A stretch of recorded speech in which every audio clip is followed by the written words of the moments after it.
Howdy, folks, and welcome back to Hookwork. You know the deal, Hookwork. Our goal is to help you catch more and bigger fish through proper hook selection. And as always, what Hookwork has turned into is we always bring a friend in. And this week we're bringing in Captain Rick Murphy. Captain Rick, how you doing? Doing great. How are you guys? We're doing well. We're not catching fish like you catch down there, but we're doing well. For folks, because you figure the Trokar audience is very vast. We have a lot of bass anglers. We got folks in the Midwest. We got folks up north. And, of course, we have a lot of saltwater folks. But for folks that aren't familiar with all your accomplishments, can you give me a brief rundown? Because they are many, and you wear many, many hats. Well, so I got my start in TV because I was a fishing guide. I started guiding, got my guide license in 1982 and was guiding for world record tarpon in Homosassa in 83 through 92. And so I had a lot of great mentors, some of them, Flip Pallett and Al Pfluger Jr., a guy named Ralph Delf, and certainly Stu App. And so when you have mentors like that, you get exposed to lots of different things. And, fly fishing for tarpon was a way that early in my career where you could book 60 days in a row, and it was the way that you could build enough cash flow for the year to live off of. And so that's kind of where I got my start. And through that, I guided for about 14 years, and then I was asked to be a guide on a couple TV shows. I guided Jimmy Houston in the Everglades for big snook in the wintertime, throwing artificial rattle traps. And then I also did a show of the Walker's Cay Chronicles over in the Bahamas with Flip catching bonefish, and then an offshore version of that, which was catching African pompanos and big groupers. And fortunately for me, that was when the TV world was on two places. It was on ESPN, and it was also on TNN. And both those shows, the Jimmy Houston and the Walker's Cay Chronicle, aired both on the same Saturday, one at 9 o'clock and the other one at 11.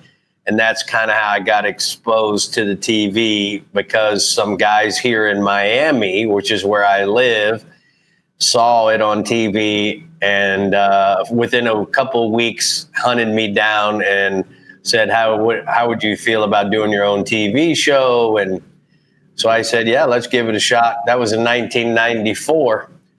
But along my journey, the thing that was always part of it was because you had to deliver more to sponsors than just TV, because there was plenty of TV personalities. But there wasn't a lot of guys that were fishing guides, tournament anglers, consultants, and then certainly somebody who did TV as well, because Jimmy and Dance weren't doing the tournaments anymore. And so I just had to have a bigger bucket of stuff to offer so I could get any budget that I could. So that's kind of how I got started. And since then, I've won 150 titles. The last one I won was a fly fishing tournament in the Keys with my son, Ridge. He was guiding me, which was really cool to be able to do that with him. And then the 149th title, I was in Guatemala fishing a sailfish tournament. And what was neat, it was a 3-day tournament. We were in first after day one. We were in fourth in day two. And then we rolled the dice and ran 40 miles in the opposite direction and found a big wad of fish and caught 50 with Ridge and one of my Texas Insider Fishing Report guides, Chad Kenny.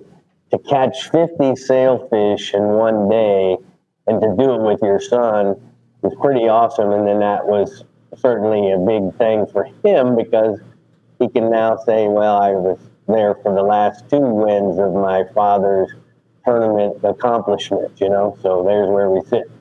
So, Rick, one of the things you said there is there's no gray area with you, and Ridge being your son coming up through that has to be tough.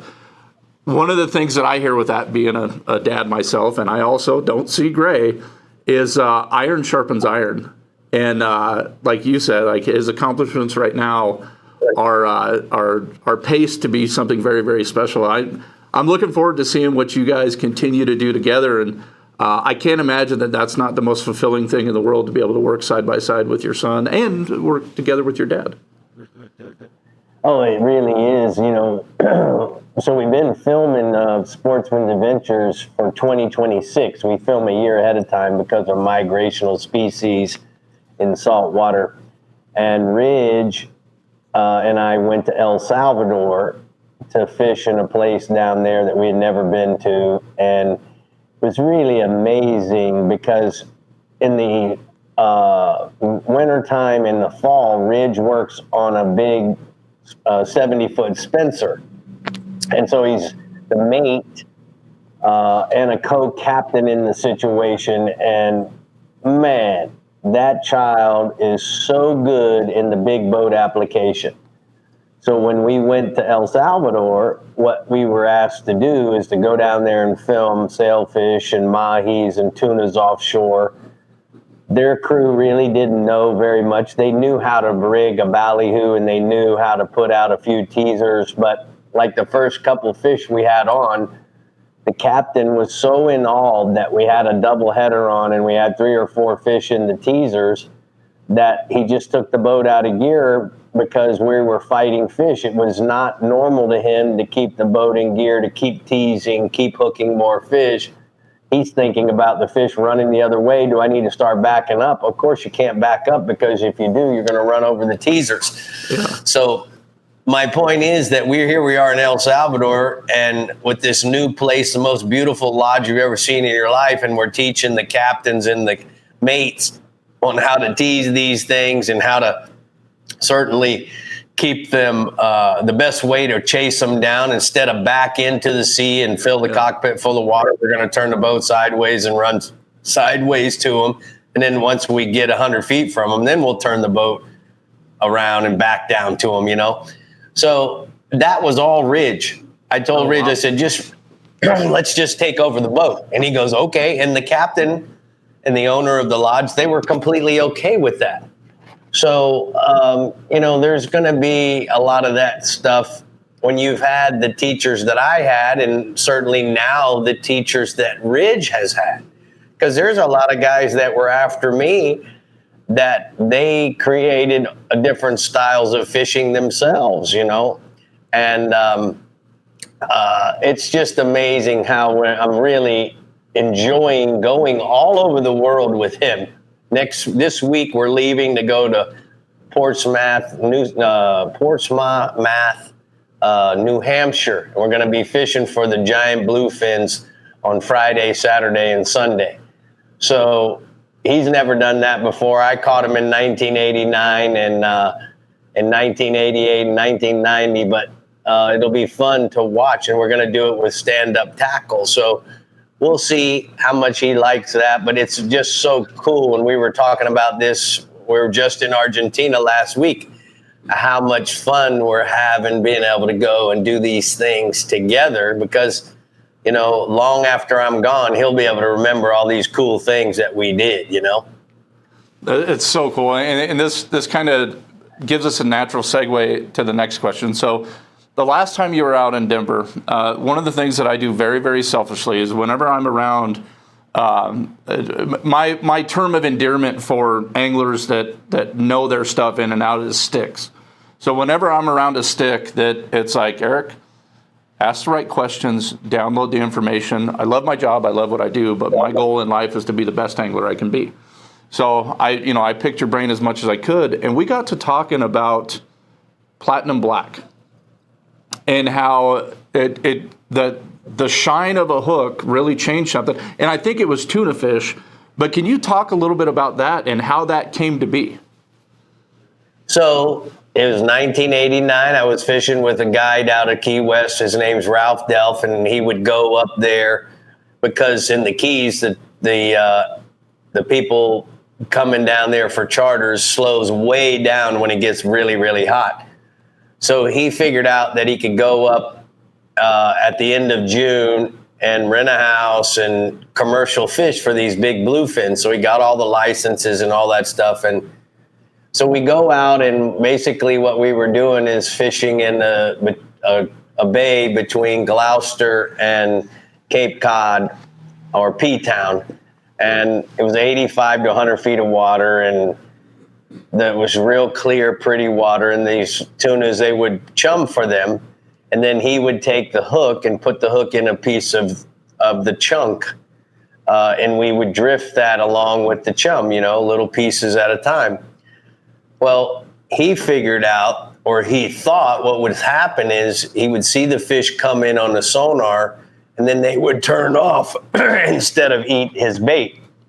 And he noticed that the silver hooks, which was basically all there was back then, he felt they were reflecting because of the way it would fall and it would flutter, and the silver would, kick off a little shine like a mirror would do.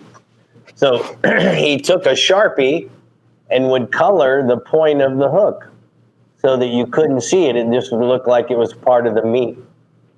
Well, I took that when I came home because it would be funny. We would be fly fishing for tarpon, and you would throw your fly in a school of tarpon early in the morning, and you'd get all the bites in the world. But then around 9:30, 10 o'clock, the same fly they'd been eating, another school, same spot essentially, a place that's favorable for getting a lot of bites. And you would strip the fly, and you would see this big hole in the school right where the fly was. So that told me, well, they're either seeing something or they don't like the fly. And then you'd change the fly and you'd have the same result. And you change the fly again, you'd have the same result. So this was also about the same time that fluorocarbon came out. And so I immediately, the first thing I did before I even used fluorocarbon was I would color the hook that was exposed. And I remember doing this in front of an outdoor writer, Bob Stearns, and he was doing an article, and he said, "Oh, that doesn't make any difference. That's bull. It's not going to make any difference." Yeah. And he threw the fly in there. The next cast, after we took and used the Sharpie on the hook, and he got a bite. I said, "Well, it made a difference then." "Oh, well, those schools would have ate anything." "Okay, well, let's do it again." So we did it again and again and again, and then by the end of the day, he's like, "No, I believe you now." So we were using a black Sharpie to take the shine off of back then they were either, you would know best what you would define the color, whether it was a permasteel type of hook or a shiny chrome kind of finish. It would definitely flash. That's so cool. In the lessons learned then apply to all facets of fishing. So you take that with bluefin, you go down with tarpon, take it up to the Great Lakes with smallmouth. You know what I mean? Like it's just, the devil is always in the details, and the sticks, like yourself, they're so in tuned that's where revolutionary changes happen, or evolutionary changes, where it's, you look at it now, hearing you speak, I'm going like, I'm on a tough bite right now. I wonder if I shouldn't play with a couple things with hooks. So, folks, a little bit of history about that. And of course, Trokar, we offer platinum black, and I almost said the word, I got the guys back here, Rick, looking at me. I almost said game changer. I don't say game changer, but it definitely changed the game. Both these guys they're going nuts in the background. But awesome knowing the history of that, and knowing that it's widespread. It's huge. And it's, the other thing is we're never too old or young to learn, because I was fishing with Bobby Lane a few months ago, and I saw him pull a black magic marker out, and he stroked it over the braided line. And I was like, what is he doing? You know what? Yeah. After I saw what that did, I started carrying a black magic marker in my box. And, when you got white line, now we have sky blue braid, we have green braid, we got high vis yellow, high vis orange, we got all these different color braids. it made a lot of sense to sometimes darken it if it's what needed to be done in that tannic color water. So we're never too old to keep learning, that's for sure. Well, that's one of the things that I love most about fishing is that there's no, it's not a video game. There's no end. We do it until we're no longer here, and then I hope we do it after that as well. And it's always learning. It's always getting better. So along those lines, right? Adapting, getting better, capitalizing on opportunities. You were so vital in the Trokar Baitsaver. The question that I had thought up in my head is, how does the Trokar Baitsaver make you more efficient at your jobs? And what I mean by jobs is tournament angler, guide, TV show host. You wear many hats, and this is a hook that helps you with all of them. 100%. You say you don't use the word game changer, but I do. The Baitsaver has been a game changer, and it's really easy. I'm going to show you what I mean by that. So I brought in, this is a soft rubber lure, as you can see here. So here's your normal non-offset Eagle Claw 7.0 hook, okay? This would be what was before when we had the Trokar, the same hook that we use for the Baitsaver, but this is without it being a Baitsaver. Now watch. If we hook the fish, which we do a lot of hooking of the fish in the shoulder like so, okay? I'm going to push this through and show you exactly what happens here. Okay, so now you can see, right, that it has in there. Now, what happens is when you cast this lure out, at times the hook or the fish can slide up the hook. You see that? Mm-hmm. So as it slides up the hook, when it lands in the water, now what can potentially happen is that the hook can turn back into the fish like so. And when it does that, now he's hooked in the gill, he's hooked, or the bait is hooked into his body, and you still get the bites, Eric. But guess what happens? You can never hook the fish because now the hook is embedded into the bait itself. And when the bait's out there 100 feet away from the boat or even further, how were we to know? Mm-hmm. And this happens so often fishing live baits like shiners in freshwater, and a shiner in freshwater is no different than a pilchard in saltwater. They're shaped the same. They're shaped like this. Now, watch this. We're going to take the same size, and as you can see, here's what the Baitsaver is.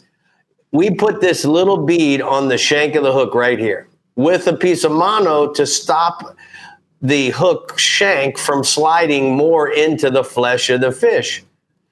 So we're going to hook it in the same exact holes as we just hooked it a minute ago. And what happens here, guys, is when it hits that mono, look what happens. It just essentially stops. Now it can't turn, it can't slide up to the shank here and then turn back into the fish. So it doesn't matter how the cast is, it's never fouled. You can see here, it's never, ever, ever fouled. So that's what the Baitsaver did. And we started off the first year, we started off with it in the Trokar in the 7.0, 8.0, and up to a 9.0 for the mullets. I use a 7.0 for a pinfish, and we use an 8.0 for small mullets. But it just, now we catch, unless we mess it up as an angler, we catch everything. We never have a fouled bait. That's awesome. So, efficiency top to bottom. Yes, and for this coming year, I believe, and we went into the laser sharp size of hooks, we're going to have this that goes all the way down to either a 1.0 or a size 1 for those guys that are using the little micro baits like a mud minnow, small pilchard, freshwater, small shiners, glass minnows, whatever it may be. That's awesome. So real quick, Rick, on the Trokar. So the Trokar Baitsaver, we've got 7.0, 8.0, 9.0. You have so much experience, saltwater and freshwater. But can you give me a couple scenarios? Like, would striper guys benefit from this using eels? This has to play almost 100%. everywhere. It will work on any bait. It works on round baits like a pogie. It works on round baits like a pinfish. It works on elongated baits like an eel, like a ladyfish, like I don't know what they use for pike, but anything that's a long gated bait. The key is there's no fouling of the hook hooking back into the fish. And when you have that, then it's up to you now to make the whole deal work. You never know. This is the negative thing about not using a Baitsaver style of hook when you're bait fishing. So you've made that cast, and that cast is out there, 100 feet or so, and you're fishing, and you don't know that, why'd my bait die? And you reel it in, and the hook's hooked back into the fish. It's in his gills. Now he doesn't have the same life as he does. I don't know if you guys ever pay attention, but how is it that 90% of the time after we change from a bait that's lethargic to a brand new bait that's really energetic, usually within 3 to 4 minutes, you get another bite if there's fish in the area? And again, fishing with a Baitsaver, I have all the confidence in the world that I'm not going to have my hook fouled and back into the bait that I'm using. And sometimes what it also does is helps you a lot in the actual hookup of the fish. Many years I went through where you'd reel in and the fish ate the bait, and how he turned the bait, the hook back into the bait, and you'd never hook him because the hook is buried into the side of the pilchard, into the side of the pinfish, into the side of the shiner. So that doesn't happen now because he can't slide up the shank of the hook to where the hook can roll and hook back into the bait of the fish. It's the most incredible thing we've ever done. I love that, and that's, if there was ever a drinking game to play with hook work, it's when I say I love that, because it's just, I get inspired talking with people that are so passionate and dialed in. One of the other questions I have with the Baitsaver is, you worked hand in hand with the team here at Trokar, and we came up with that loop. One of the things that to me is beneficial of that loop, and I'd love to hear how you guys came up with it, is, like, if it gets close to the gills, it's not going to penetrate like something that would be sharp. Is that the idea that you guys came up with for the loop? That's correct. But the big thing is that it applies a little bit of pressure. And as the fish has been on the bait, on the hook for a little bit of time, by nature, they're always digging, trying to get to the bottom, trying to get into the grass, whatever scenario it is. But that wears a little tiny hole in his flesh. But the mono, even though he has a little tiny hole in his flesh and could potentially wiggle off, what has happened is the mono keeps him from sliding up to the shank or over what would be just the bead if we only had the bead on there. That's awesome. And for all the folks that are watching this, you see how dialed in Captain Rick Murphy is with everything. You could use the hook that he uses with the Trokar Baitsaver. And along those lines, 3 hooks. Rick, 3 hooks, 3 Trokars that every saltwater angler needs to have on them at all times. What would you suggest? Well, for sure, you got to have a variety of different circle hooks. The Baitsaver is my favorite if it's a 7.0, 8.0, or 9.0. But, down here in South Florida, the other hooks that I like would be this particular hook, which is the TK7 3.0 in the live bait. And the reason why I like this hook so much is because, for fishing little tunas or fishing big tunas, what ends up happening is it's black, so it's hidden very well, and it's very, very, very strong. So I can fish this on 30 or 40 or even 50-pound braid with a fluorocarbon leader, and it's not going to straighten out. The other thing that I like about it is obviously the Trokar point. It just so, penetrates so easy because of the small wire, but we don't jeopardize anything in regards to strength. I don't have to worry about it straightening out. Now, Eric, I'm going to blow your mind now. So you guys created this Trokar Pro V worm hook, okay? Now, one of the things, this is the TK 105, and it comes in a 2.0, 3.0, 4.0. I'm not sure exactly how much bigger it gets, but here's what I love about it. It's essentially a worm hook, but as you can see, look at the angle of the way the shank goes like this and then turns like that. When it comes to fishing bonefish, this has now become my go-to, and it's a worm hook. It was designed for bass fishing. The reason why I like it so much, I'm going to pull out a small gulp shrimp here. Give me 1 second, and I want to show you how I rig it for bonefish. If this were a live shrimp, I'm going to go into the shrimp's tail, not biting the tail off. Let me hold this up so everybody can see it. But because of the nature of what happens with the worm hook and going up like this, now I can rig this weedless with a live shrimp. But look at how nicely it sits on the shank.